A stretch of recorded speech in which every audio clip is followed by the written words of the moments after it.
Welcome to mega debate. నా పేరు రహీం.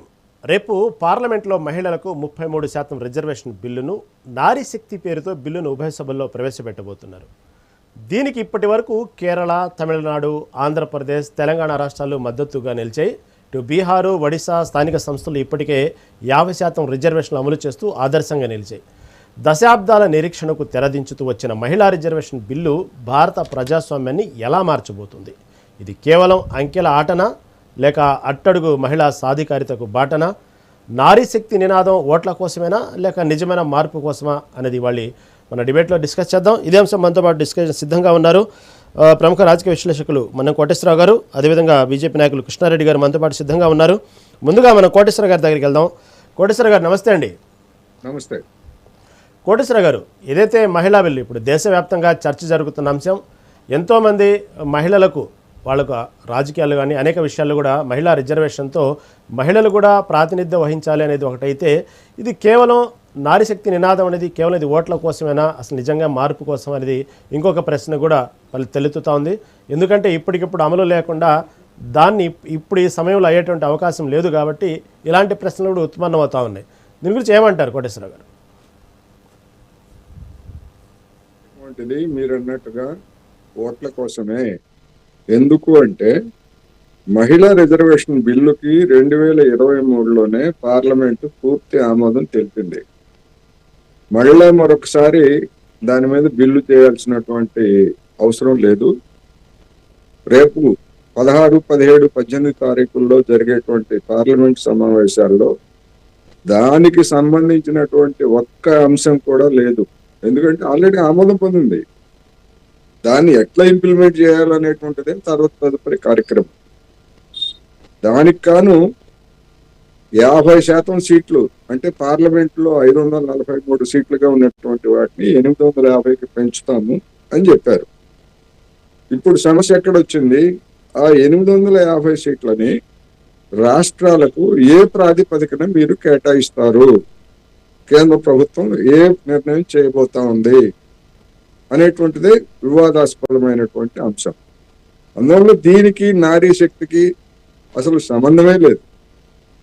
ఆ పేరుతోటి బుల్డోజ్ చేయడానికి, మహిళల పేరుతోటి మేము మహిళలకు ఏదో చేయబోతా ఉంటే వీళ్ళు అడుగుకుంటున్నారు అనేటువంటి పేరుతోటి మహిళలు అయిపోయింది. అది ఎవరు వచ్చినా రేపు ప్రభుత్వం ఏ ప్రభుత్వం వచ్చినా కానీ దాన్ని ఇంప్లిమెంట్ చేయాల్సిందే. ఇప్పుడు సమస్య ఏమిటి అంటే, ఇప్పటి వరకు ఏం చెప్పారు? గతంలో అమిత్ షా గారు ఏం చెప్పారు? 850 సీట్లకు పెంచుతాము, 50% పెంచుతాము. మరి ఏ ప్రాతిపదికన చేస్తారు అంటే రాష్ట్రాలకు ఏ విధమైనటువంటి అన్యాయం జరగనివ్వం అన్నారు తప్ప ప్రాతిపదిక ఏమిటనేటువంటిది ఆ పెద్ద మనిషి చెప్పలేదు. తర్వాత తెలంగాణకు చెందినటువంటి 2 కేంద్ర మంత్రులు, బండి సంజయ్ గారు లేకపోతే కిషన్ రెడ్డి గారు కూడా 50% సీట్లు అన్ని రాష్ట్రాలకు పెంచుతారు, ఇంకా అన్యాయం ఎక్కడ జరుగుతుంది, ప్రత్యేకంగా అన్యాయం ఏం జరుగుతుంది అని అమాయకత్వాన్ని నటించారు. కానీ ఇప్పుడు బిల్లులో రేపు ప్రతిపాదించబోయేటువంటి అంశం ఏమున్నది? 50% సీట్లు పెంచుతారు, ఓకే.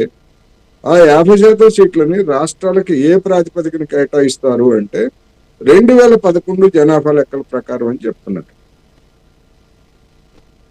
2011 జనాభా లెక్కల ప్రకారం 50% పెంచినటువంటి సీట్లని లేదా ఉన్నటువంటి మొత్తం సీట్లని పెంచినటువంటి సీట్ల 250 సీట్లనే ఆ మేరకు పెంచుతారా, లేకపోతే మొత్తం కలిపి 850 సీట్లని జనాభా ప్రాతిపదికన విభజిస్తారా అనేటువంటిది స్పష్టత లేదు. అఖిలపక్ష సమావేశం లేదు, లేకపోతే నిపుణులతో చర్చించిందో లేదు, లేకపోతే అభిప్రాయ సేకరణ చేసిందో లేదు. ఏమి చేస్తారో రేపు బిల్లు పెట్టేంత వరకు, ఆమోదం పెట్టేంత వరకు జనానికి ఎవరికి తెలియదు.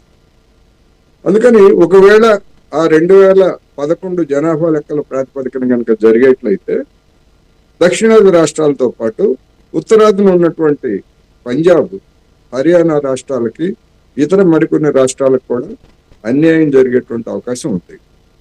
ఎందుకు అంటే ఈ రాష్ట్రాలు జనాభా నియంత్రణలో ముందున్నాయి. ఈ జనాభా నియంత్రణలో ముందున్న కారణంగా, ప్రాతినిధ్యం జనాభా తగ్గిన కారణంగా జనాభాని ప్రాతిపదికగా తీసుకుంటే సీట్లు తగ్గుతాయి. రేపు సీట్లు తగ్గిన తర్వాత ఆ రాష్ట్రాల యొక్క గోడు వినేటువంటి వాళ్ళు ఉండరు, లేకపోతే ఆ రాష్ట్రాలకు వచ్చేటువంటి ఎంపీ ల్యాడ్స్ కానీ ఇట్లాంటివన్నీ కూడా క్రమంగా తగ్గిపోతాయి. ఈ విషయాలేమి చెప్పకుండా నారీ శక్తి 50% సీట్ల పెంపు ఇవి ప్రధానంగా మాట్లాడుతూ అసలైనటువంటి విషయాన్ని 2011 జనాభా లెక్కల ప్రాతిపదికన దాన్ని దాచిపెడుతున్నారు. ఇవాళ అన్ని పత్రికల్లో వచ్చింది, ప్రముఖమైనటువంటి మన హిందూ పత్రికలో లేకపోతే ఇతరత్ర కొన్ని పత్రికల్లో స్పష్టంగా రాశారు. ఈ ప్రాతిపదికన కనుక తీసుకున్నట్లయితే 2011 ప్రాతిపదికన కనుక తీసుకున్నట్లయితే దక్షిణాది రాష్ట్రాలకి ఇప్పుడు పార్లమెంట్ లో ఉన్నటువంటి 24% వాటా 20% పడిపోతుంది. ఉత్తరాది రాష్ట్రాలకి 38 నుంచి 43% పెరుగుతుంది అనేటువంటిది ఒకటైతే, ఉత్తరాది రాష్ట్రాలలో సీట్ల సంఖ్య పెరుగుదల 77% ఉంటుందని కూడా వివరాలన్నీ ఉన్నాయి. ఆ వివరాలను ఎవరైనా బీజేపీ నాయకుల్ని కాదనమనండి.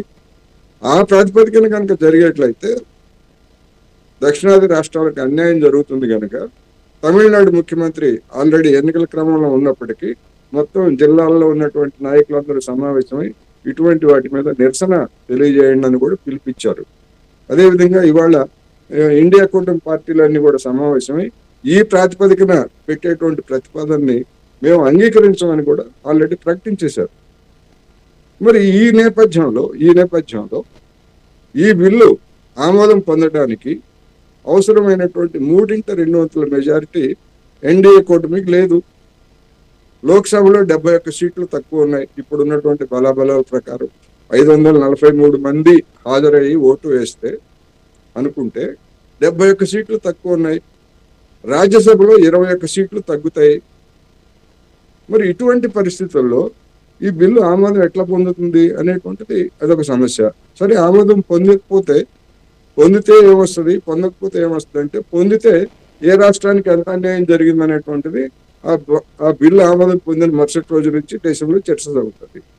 పొందకపోతే ఏమవుతుంది, బీజేపీ వాళ్ళు వీధులకు ఎక్కి ఇదిగో చూడండి మేము మహిళలకి న్యాయం చేయాలని చూస్తే కాంగ్రెస్ వాళ్ళు, కమ్యూనిస్టులు, ఇతర పార్టీల వాళ్ళు అందరూ కూడా వ్యతిరేకిస్తూ బిల్లుని అడ్డుకున్నారని చెప్పేసి ప్రచారం చేస్తారు. ఇదొక రాజకీయ క్రీడ. ఎందుకు అంటే 2023లోనే మహిళా రిజర్వేషన్ బిల్లు పాస్ చేస్తే 3 సంవత్సరాలు ఖాళీగా ఉండి ఇంకొక 3 సంవత్సరాల తర్వాత జరగబోయే ఎన్నికలకు మధ్యలో ఇప్పుడు ఎందుకు తీసుకొచ్చారంటే ఈ కుట్ర ఉంది, ఈ రాజకీయ పరమైనటువంటి కుట్ర ఉన్నది. అందుకని జనాన్ని మభ్యపెట్టి ఎంతకాలం మభ్యపెడతారు? ఎవరినైనా కొంతకాలం మభ్యపెడతారు, మరి కొంతకాలం మభ్యపెడతారు. ఎల్లకాలం ఎవరు మభ్యపెట్టలేరు. మనం చూస్తున్నాం కదా ఇప్పుడు దేశంలో జరుగుతున్న పరిణామాలు. అందుకని దీని వెనకాల ఉన్నటువంటి కుట్ర ఏమిటంటే, తాము మతం పేరుతోనో మరొక పేరుతోనో ఉత్తరాది రాష్ట్రాల్లో కొన్ని రాష్ట్రాల్లో వెనుకబడినటువంటి కారణంగా కొంత ప్రయోజనాలు పొందారు మతాన్ని రంగంలోకి తీసుకొచ్చి. రాబోయే రోజుల్లో కూడా ఇంకా ఆ మతం పేరుతో మరొక పేరుతోటి ఒక 3-4 రాష్ట్రాలు, ఉత్తరప్రదేశ్, రాజస్థాన్, బీహారు, మధ్యప్రదేశ్ ఇట్లాంటి రాష్ట్రాల మీద కేంద్రీకరించి డబ్బులు పెట్టి కొనో లేకపోతే మతాన్ని తీసుకొచ్చో మరొక విద్వేషాన్ని రెచ్చగొట్టో ఆ రాష్ట్రాల్లో కనుక గణనీయమైనటువంటి సీట్లు తెచ్చుకుంటే అధికారం వస్తుంది. మిగతా దేశంలో ఉన్నా లేకపోయినా అనేటువంటి ఒక ఎత్తుగడ కూడా దీనిలో ఉన్నది అనేది నా అభిప్రాయం. ఓకే కోటేశ్వర గారు, మళ్ళీ మీ దగ్గరకు వస్తాను. కృష్ణారెడ్డి గారు ఉన్నారు. కృష్ణారెడ్డి గారు నమస్తే అండి. నమస్కారం సార్. కృష్ణారెడ్డి గారు విన్నారు కదా కోటేశ్వర గారు